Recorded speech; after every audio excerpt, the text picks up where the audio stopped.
O que está atrasando a leitura das crianças? Eu recebo muito o dia inteiro, eu recebo e-mail. Gente, são centenas por dia. Eu vejo lá crianças, às vezes, de primeiro ano, até de 5 anos que já leem, e crianças que estão no terceiro ano e que não dominam a leitura, não conseguem ler. O que afinal de contas, acontece? São muitas as causas que podem levar a esse atraso na leitura.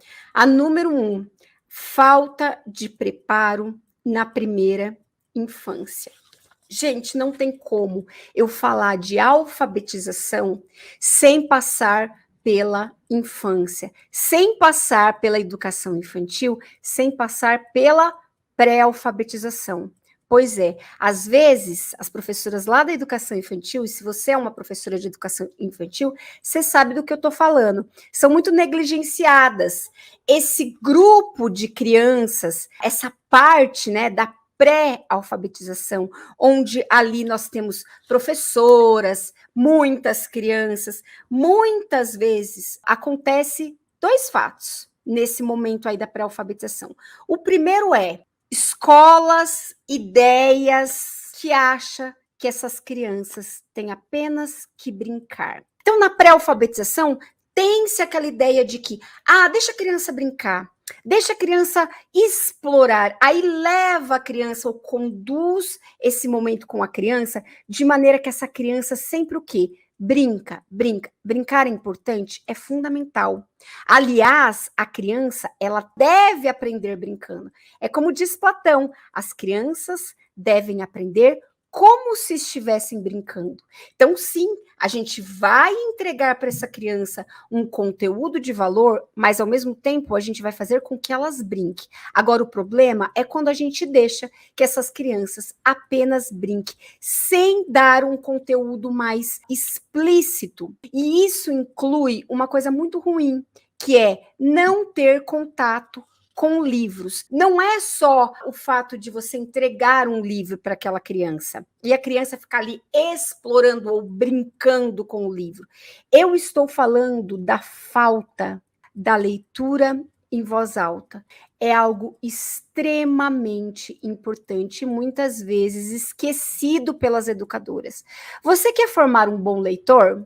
Você quer que essa criança, quando ela estiver em fase de alfabetização, ela seja um leitor, que ela tenha prazer com os livros? Então você deve fazer a leitura em voz alta para essas crianças. Sim, você tem que ler para elas.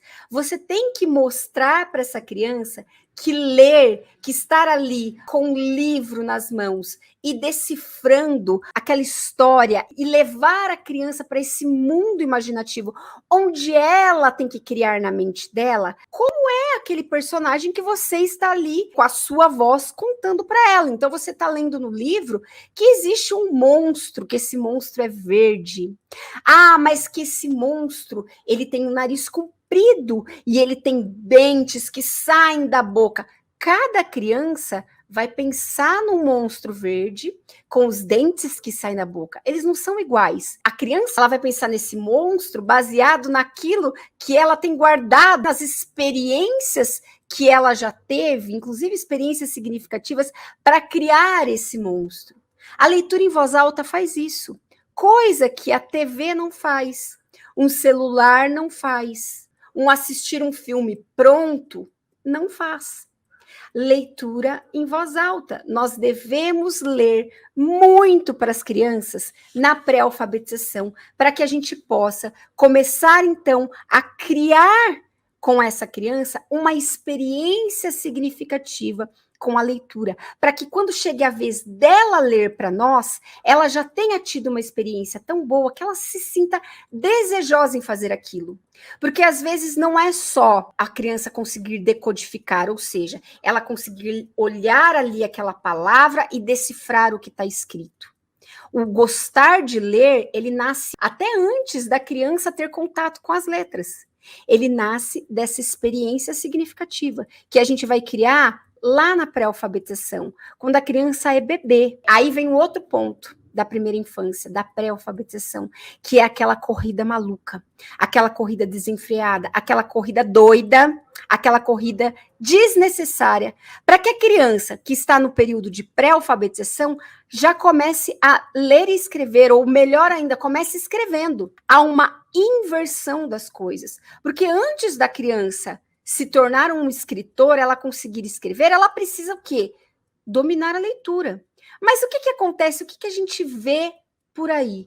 Nós vemos por aí muitas e muitas crianças que estão o quê? Já lá com 3 aninhos, pegando no lápis, sentadinho em suas cadeiras, inclusive tentando escrever os seus nomes, fazendo as chamadas hipóteses de escrita. Para quê? Se essa criança ainda nem domina as letras, ela nem domina os sons, ela não teve uma experiência significativa. Porque quando eu falo de experiência significativa, é algo que dê prazer para essa criança. E aí eu volto a repetir a frase de Platão: todas as crianças devem aprender como se estivessem brincando. Se a gente ainda não fez isso com uma criança que é pequena, como que a gente quer que essa criança logo de cara já tenha uma experiência com a escrita?